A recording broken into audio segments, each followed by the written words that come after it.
Cheesy the Podcast, presented by Just Cheesy Productions.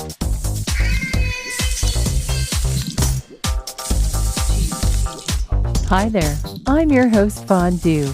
In this week's episode, we're going to be talking about cheese rinds. We're going to learn all about different types of cheese rinds. Okay. We're going to talk about edible cheese rinds. Ooh, yummy. We're going to talk about inedible cheese rinds. Ew. And we're going to find out if you can eat the wax on a Baby Bell cheese. What? Why? And of course, no episode would be complete without our signature, very cheesy joke. Yeah, joke. Stay tuned for episode 71, Catcher in the Rind, on Just Cheesy, the podcast. According to ice.edu, which is the Institute of Culinary Education, there is an article called Fundamentals of Cheese, Understanding Cheese Rinds. Ooh. And there's a quote here that basically informed my entire episode today. Whoa. And it says, all cheese rinds are edible, but not all cheese rinds are palatable. Oh. And growing up with a very American cheese palate, Yeah. I really didn't encounter rinds until much later in my cheese journey. No, me neither. I grew up with Colby. Yeah. I grew up with cheddar. Yeah. American cheese, well, there's no rind, but there is a plastic covering. Right. And probably the fanciest I ever got was a smoked cheese where I'm going to call it a rind, but I'm using air quotes. The rind was a little bit darker, but it wasn't really a rind. It was just the smoked edges. So when I encountered brie and cheeses like Manchego for the first time, two different types of rinds, I wasn't sure what to do. Yeah. And I was convinced you absolutely couldn't eat it Yeah. because it had to be plastic or fake. Right. So first and foremost, we need to find out what is a cheese rind. Yeah. According to cheeseprofessor.com, a rind can be formed naturally or by the cheesemaker, Okay. and it's there to protect the cheese, but sometimes to flavor it. Oh. And the other thing to note is not all cheeses have rinds. Oh. For instance, low-moisture mozzarella does not have a rind. Oh, okay. And most of the blocks of cheese you buy at the grocery store, those don't have rinds either.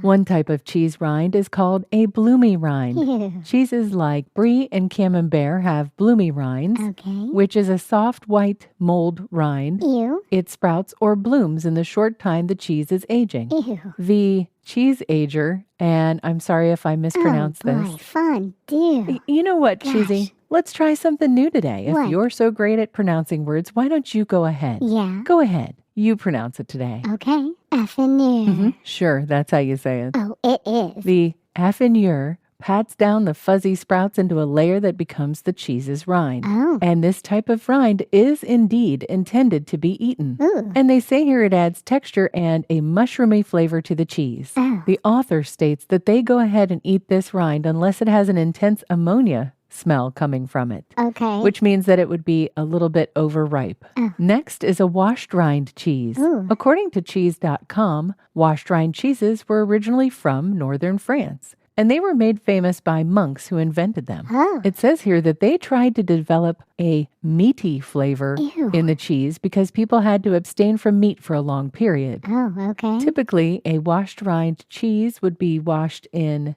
saltwater brine, Okay. wine, Ooh. or other mold-bearing agents, so the surface becomes responsive to bacteria. Okay. If you recall, back in season 1, we talked about bee linens or Brevibacterium linens. That's right. Bee linens gives this its bright red or orange rind. Okay. It gives it a very pungent smell, and it Okay. gives it some distinctive flavors. And they give some examples of washed rind cheeses like Gruyere and raclette. Oh, yum. Natural is a type of rind. Okay. Parmigiano Reggiano is one of the natural rind cheeses. After it's aged about a year or more, it's pretty hard. Yum. They say it can take on the characteristics of where it's been aged. For instance, in this article, they say it can smell like a cave wall.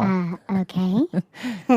Yum. Sure. And another type of rind could be a flavored rind. Ooh. Some cheesemakers add things like rosemary, Ooh. espresso, lavender, Yum. and other types of herbs and spices. Yummy. Bloomy, washed, natural, and flavored cheeses are not a sponsor this week. Nope. But if they were, their ad would go right here. Have you ever wanted to listen to the web? Yeah. Well, Newsly makes that possible. They do. They're an all-in-one audio super app for iOS and Android. Super app. You can listen to trending articles on the web on topics that you choose and get them read to you in a natural human voice. What kind of topics? Sports, Cheese? tech, business, Cheese. science. Cheese? I'm sure there's even cheese. Yay! They even have an entire section for podcasts. Are we there? Of course we are. Ooh. It's one of my new favorite podcast apps. They even have digital radio. Holy cow. Just go to www.newsly.me to download it free. Whoa. Or use the link in the description. If you use the promo code CHEESY, that'll get you 1 month free premium subscription. Yay, Newsly. Now, back to the podcast. We've learned what rind is. Yep. We've learned about the types of rinds. Yeah. But now we need to go back to that original statement. Oh. All cheese rinds are edible, but not all cheese rinds are palatable. Oh. Some cheeses are wrapped in wax, cloth, Ew. leaves, or bark. Oh. And did you know that they're all technically edible? Ew, no. Because they must all be food grade in order to touch the cheese. They're technically all edible. Holy cow. But I don't know about you, the last time I tried to eat some cloth or bark, it really wasn't a great experience. Ew. And according to myrecipes.com in the non-edible rinds section of this article, they're talking about plastic, wax, and cloth, etc. Okay. They said if you're not sure, try peeling it off. If you can remove it easily, it's probably man-made and they say not too tasty. Yuck. But let's say you eat some Parmigiano Reggiano and you get to that rind and it's super chewy and very hard to eat. What are you going to do with it? I don't know. Or maybe you don't love the taste of some of the bloomy rinds. What are some good ideas on how to use those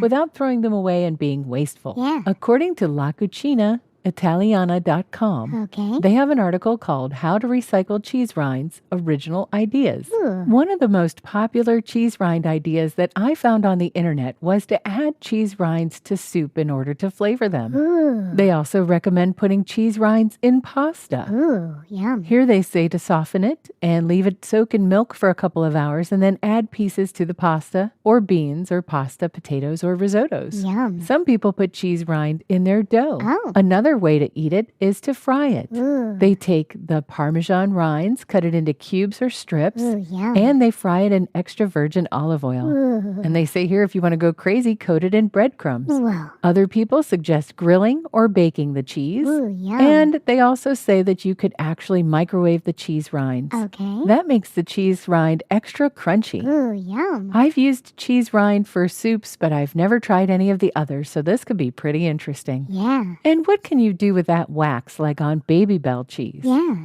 According to minibabybell.ca, there are some frequently asked questions about Baby Bell cheese. Wow. One question is, what is Baby Bell's wax made of? Yeah. According to their website, it's made of a blend of paraffin and microcrystalline wax. Okay. And they add coloring. Okay. It is food safe. Okay. And it meets very strict regulatory standards. And it says here it poses no health risk if accidentally ingested. Yuck. But what can you do with it? Yeah. So I went on a website called godminster.com and it said here, what can you do with cheese wax? Yeah. It says here you can use it to seal jars and bottles. Okay. You can use it as a fire starter. Oh. You can use it to make wax seals. Ooh. And you could potentially use the wax to coat your own cheese. Oh. They recommend using it like Play-Doh or a molding clay. Oh, neat. And they even said you could make a candle. Oh. So there's lots of uses for those rinds that you have with your cheese. I'm ready for a joke fondue. Okay. Why did the cheese rind refuse to go to the party? I don't know. Because it was afraid it wouldn't be edgy enough. Oh, no. Get it? Edgy?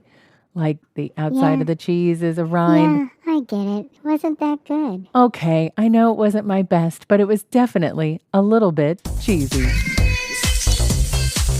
Thanks for listening to Just Cheesy the Podcast, episode 71, you. Catcher in the Rind. Check us out on Twitter, Yeah. Instagram, TikTok, Ooh. and YouTube. Stay cheesy, everybody.